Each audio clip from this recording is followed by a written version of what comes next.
Our secret taste recipe is to cook with lemon care. Kutties healthy Samayal. Hello friends, welcome to Kutties healthy Samayal. Be positive, be healthy. நம்ம சேனலை subscribe பண்ணாதவங்க subscribe பண்ணிவிட்டு பக்கத்தில் இருக்க bell பட்டனை click பண்ணிக்கோங்க. All ஆப்ஷனை click பண்ணுங்கள். அப்போ தான் நாங்கள் போடுற எல்லா வீடியோஸோட நோட்டிஃபிகேஷன்ஸ் உங்களுக்கு வரும். இது வரைக்கும் சப்ஸ்கிரைப் பண்ண எல்லாருக்கும் தேங்க்யூ ஸோ மச். நாம் இன்றைக்கி ரொம்ப சூப்பரான டேஸ்ட்டில் ஒரு சட்னி ரெசிபி தான் பார்க்க போகிறோம். இது இட்லி, தோசை, சப்பாத்தி எல்லாத்துக்குமே சூப்பர் காம்பினேஷனாக இருக்கும்.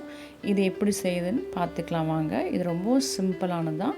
இதுக்காக ஒரு கடாயை வச்சு 2 ஸ்பூன் அளவுக்கு எண்ணெய் ஆட் பண்ணிக்கிறேன். எண்ணெய் சூடான பிறகு 1 ஸ்பூன் அளவுக்கு கடுகு ஆட் பண்ணிக்கிறேன். கடுகு நல்லா பொரிஞ்ச பிறகு இது கூட ஒரு 3 ஸ்பூன் அளவுக்கு உளுந்து ஆட் பண்ணி அது கொஞ்சம் செவந்து வர வரைக்கும் வறுத்துக்கலாம். அது கூடவே ஒரு 8 பல்லு பூண்டு, 4 வரமிளகாய், ஒரு சின்ன நெல்லிக்காய் சைஸ் அளவுக்கு புளி ஆட் பண்ணி நல்லா வறுத்துக்கலாம். இது கொஞ்சம் சூடான பிறகு இது கூட ஒரு 3 வெங்காயம் பொடியாக கட் பண்ணி ஆட் பண்ணிக்கிறேன்.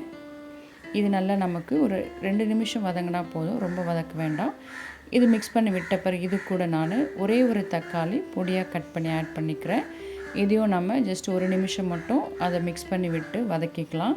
இந்த ஸ்டேஜில் இது கூட தேவையான அளவுக்கு உப்பு ஆட் பண்ணி வதக்கி விட்டுக்கலாம்.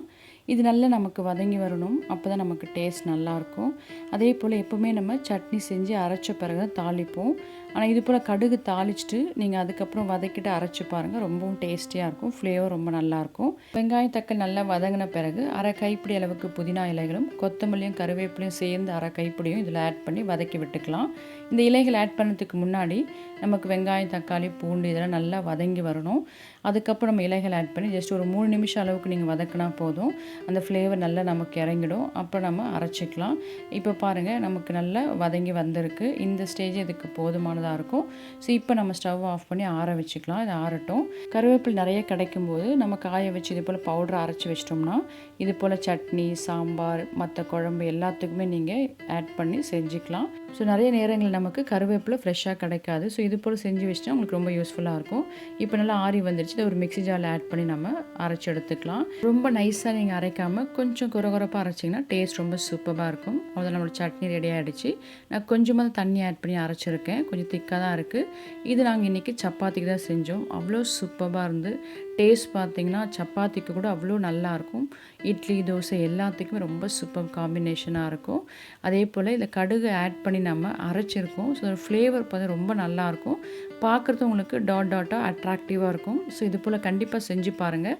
இட்லி, தோசை, சப்பாத்தி, சாதத்துக்கு கூட இது பிசைஞ்சு சாப்பிட்லாம். அந்தளவுக்கு சூப்பரான டேஸ்டியான சட்னி ரெசிபி தான். ஸோ நீங்களும் செஞ்சு பார்த்துட்டு உங்கள் டேஸ்ட், உங்கள் எக்ஸ்பீரியன்ஸ் எனக்கு கமெண்ட் பண்ணுங்கள், லைக் பண்ணுங்கள், தொடர்ந்து சப்போர்ட் பண்ணுங்கள். தேங்க்யூ. Yummy tasty. நீங்களும் ட்ரை பண்ணுங்கள், என்ஜாய் பண்ணுங்கள், ஹெல்த்தியாக இருங்க.